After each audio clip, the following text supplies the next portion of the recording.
already here.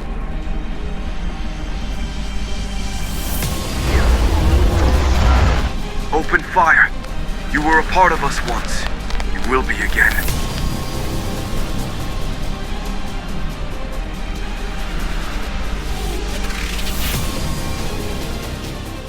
The Indomitable stirred.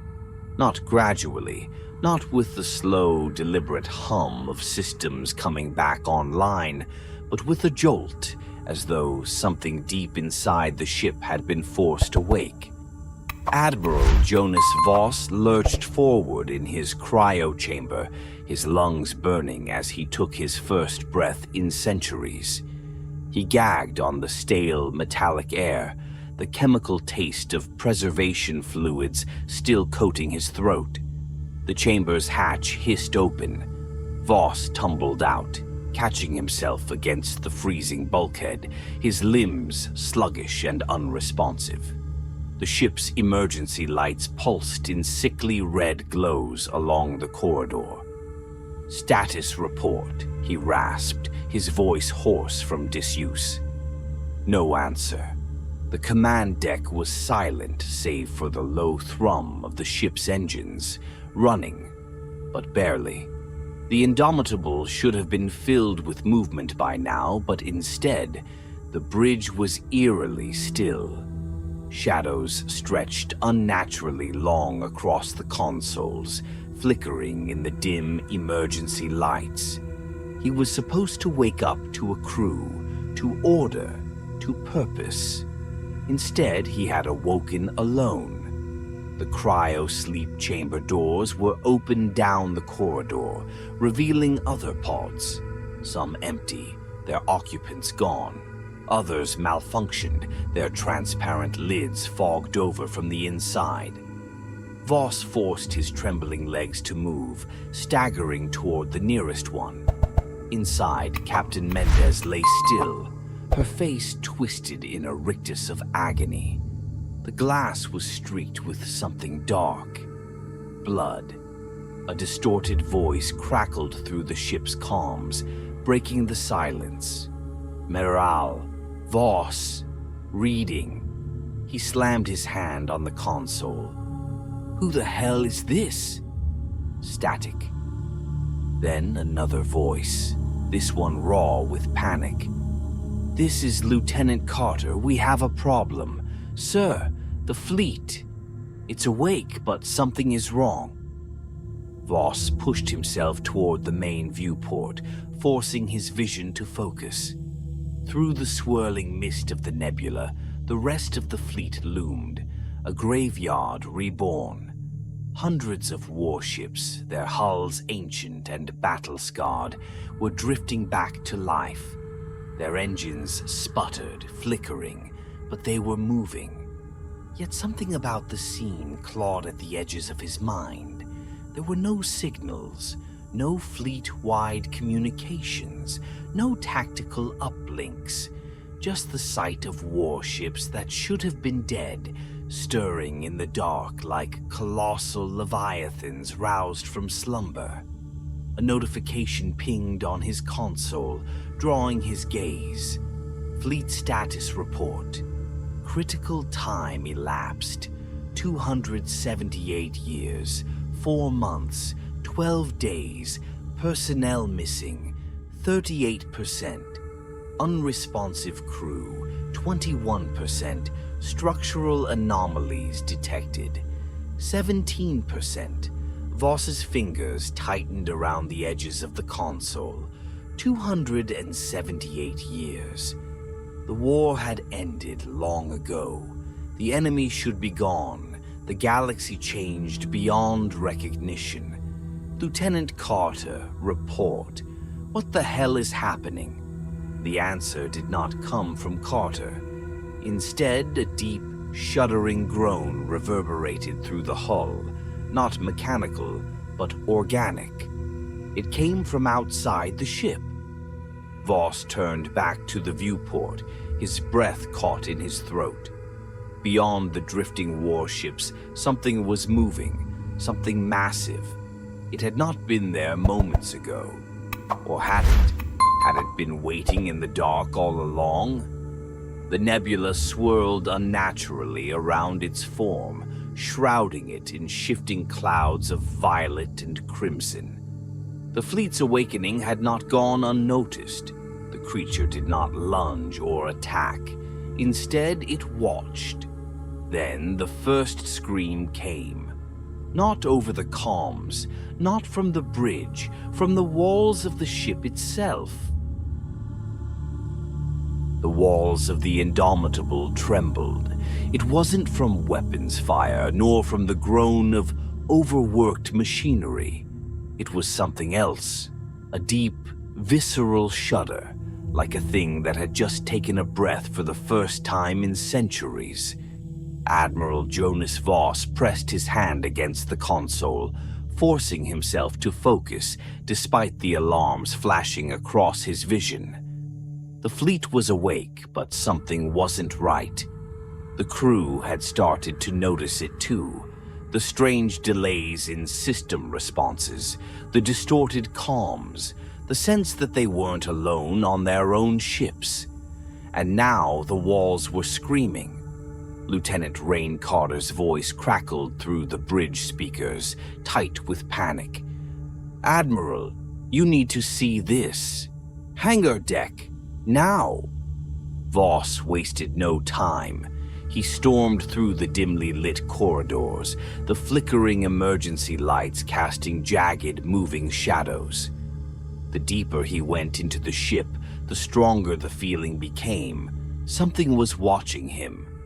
The bulkheads groaned around him, metal straining as though the ship was struggling to hold itself together.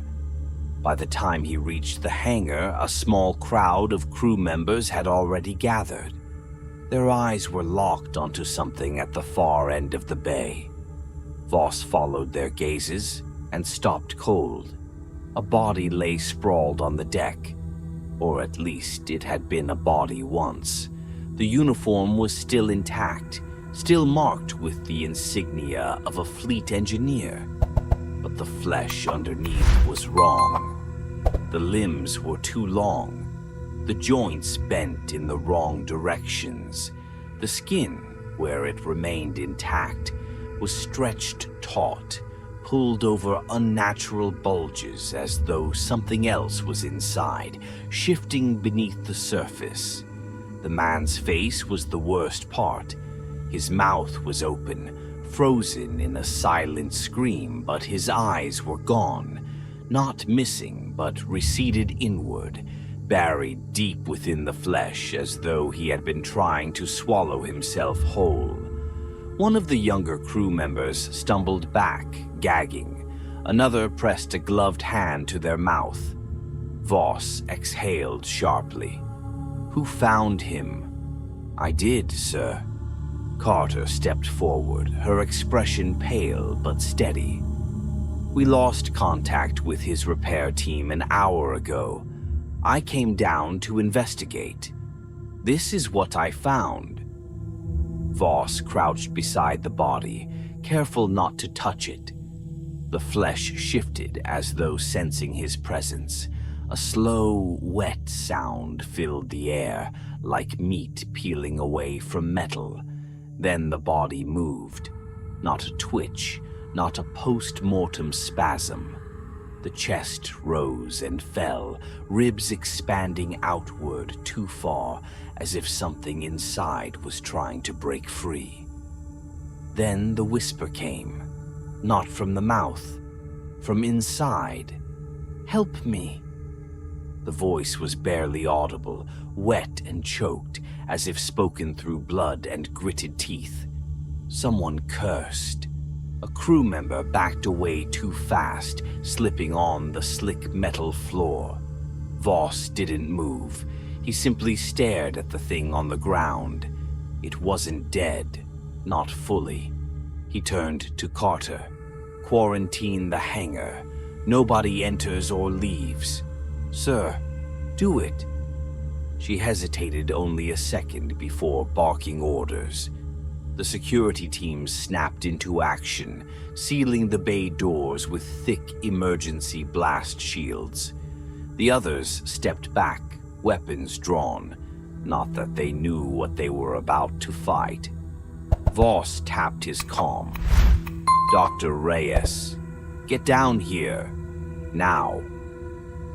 Minutes later, Reyes arrived, her medical team in tow. She had the cold, calculated demeanor of someone who had seen too much in too little time. One look at the thing on the floor, and her expression darkened. "This isn't decomposition," she murmured, scanning the body with her handheld medical device. "It's assimilation." Voss narrowed his eyes. "Explain." She pointed to the chest cavity, still rising and falling unnaturally. "The tissue isn't breaking down, it's changing, adapting, like it's being rewritten on a cellular level." "By what?" "Unknown." She glanced at him, her fingers tightening around her equipment. "But whatever it is, it's not just affecting the dead." A sharp intake of breath. Carter turned toward her. "You mean—" Before she could finish, the lights cut out. For a second, everything was swallowed in total darkness. Then, from the depths of the hangar, a new sound emerged. A wet, gurgling sigh. Something was still moving. Then the emergency lights flickered back on. The body was gone. A long, slick smear of red stretched across the deck, leading toward the air vents. Voss didn't hesitate. "Seal every hatch. Lock down the ship. Now."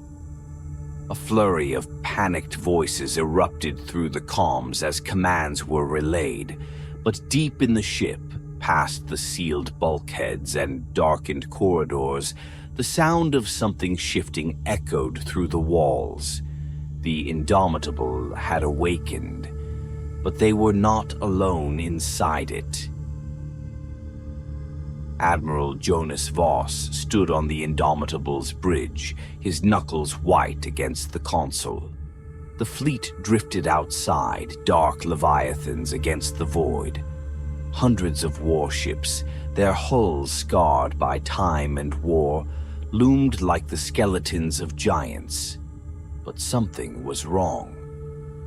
The tactical screen flickered, displaying data that made no sense. Ships sent no signals, no status updates. When Voss ordered direct scans, the reports came back corrupt, as if the very fabric of the fleet had started to unravel. "This isn't a systems malfunction," Reyes muttered. She stood beside him, her arms crossed, jaw set. "Something is happening to the ships themselves, the crews." Voss didn't need her to tell him that. The silence over the comms was proof enough. And then one of the ships moved, not in formation, not with any command. It lurched. The Perseus Dawn, a massive dreadnought, trembled, its engines flaring sporadically. Its hull, once pristine and angular, seemed wrong. The plating bulged in places, the metal shifting as if something underneath it was trying to push free. A proximity alert blared. "Sir," Carter's voice was tight over the comms. "We're detecting biological readings aboard the fleet. Dozens of them. They're inside the ships." Voss's stomach churned. "Inside how?" "Unknown." A pause, then more urgently. "Sir, we're getting distress calls from the Perseus Dawn." A shiver crawled down his spine. They hadn't heard from that ship in hours. "Put it through." The bridge speakers crackled, spitting static. Then a voice. Warped. Wet. "Not alone." "Oh God, not alone. It's inside. Inside the ship." The transmission cut off with a sharp, organic crunch. Voss's gut twisted. Get me a live feed from the Perseus Dawn. A flicker of static, then the screen resolved into horror. The interior of the Dreadnought's bridge was wrong. The walls bulged, shifting rhythmically as if breathing. The floor was slick with something dark and wet, reflecting the dim emergency lights. And the crew, what was left of them, had become part of it. Flesh stretched from the consoles, twisted limbs fused to metal. Half-formed faces emerged from the bulkheads, their mouths hanging open in silent, endless screams. Eyes blinked from places where no eyes should be. A figure in a tattered fleet uniform staggered into view. His arms, what remained of them, were elongated, the fingers stretched and fused together into something like tendons.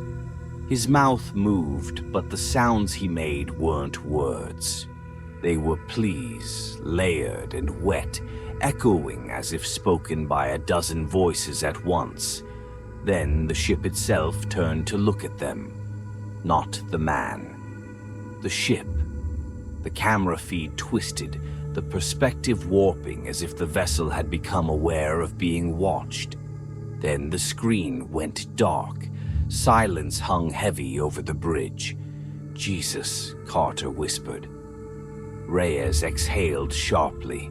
That wasn't just an infection. She turned to Voss, eyes hard. "That ship is alive." Voss clenched his jaw. "We can't let it spread." But even as he spoke, another proximity alert blared. The Perseus Dawn was moving again, and so were the others. Throughout the fleet, ships that had been silent, dead for centuries, were now shifting, breaking formation. They weren't attacking, not yet, but they were watching. Voss made his decision. "Target the Perseus Dawn," he ordered, his voice firm. "Full barrage. Destroy it before whatever is inside it spreads." There was a hesitation. A long, heavy pause. Then Carter swallowed hard and relayed the order. The Indomitable's cannons roared, streaks of energy slamming into the corrupted dreadnought. Hull plating ruptured, spilling something wet and writhing into space. The ship shuddered, its form convulsing as it let out a deep, reverberating howl, a sound that did not come from its comms but from the metal itself. Then, in a final burst of fire, the ship exploded. For a moment there was silence. Then the rest of the fleet responded. The infected warships, their forms shifting unnaturally, turned their weapons on the Indomitable. They had awoken something, and now it was hungry. The void burned. Admiral Jonas Voss braced himself against the command console as the Indomitable trembled beneath his feet. The fleet was gone, twisted into horrors that should have never existed, their metal hulls warped and pulsing, their crews now part of something else. What had once been the might of humanity was now an infection, an armada of ships that were no longer ships, hungry, watching, waiting. But they were still fighting. "Direct hit on the Vanguard. She's losing structural integrity." Carter's voice cracked through the bridge, barely audible over the alarms screaming through the ship. "Sir, we're surrounded." Voss forced himself to his feet, gripping the console to steady himself. The view screen showed the nightmare closing in, dozens of infected warships shifting in the dark, their hulls stretching, moving in ways metal was never meant to move. They had no formation, no tactics, only hunger. Then the whispers began, not over the comms, inside the ship. "Come back to us. Why do you run? You were part of us once. You could be again. Crew members staggered as the voices slithered through their minds, their breath hitching, their flesh twitching in ways that should have been impossible. "Lock it out," Reyes barked, gripping a nearby console. "They're not speaking. They're inside our heads." Voss gritted his teeth. Carter, full power to forward shields. Reyes, status on the reactor. "Fluctuating," she said through clenched teeth. "The ship is resisting us." A new sound rippled through the Indomitable, a groan, low and shuddering, not mechanical but organic. The walls twitched, the metal flexed, it was spreading. The ship, their ship, was beginning to turn. "We have to end this." Voss's voice was cold steel. He turned to Carter. "Tactical readout. Can we reach the core of the fleet?" She swallowed hard. "Maybe, but sir, even if we get there, what's the plan?" Voss took a slow breath. "We burn it." Carter's hands trembled. "Sir, that means I know." His gaze was steady. "The fleet is lost. If we don't stop this here now, there won't be a galaxy left to fight for." Silence fell over the bridge. Then Carter gave a small, grim nod. "Aye, sir." Voss turned to the rest of the crew. "We push through, every last one of us. No hesitation, no doubt." The crew snapped to action, hands flying over controls. The Indomitable surged forward, engines screaming as it carved a path through the infected fleet. The enemy ships responded immediately. They lunged, their twisted hulls flexing as they opened like maws, reaching for the Indomitable, hungry to consume. Turrets roared. Missiles shrieked through the dark, cutting through corrupted flesh and metal alike. But the infected ships didn't break.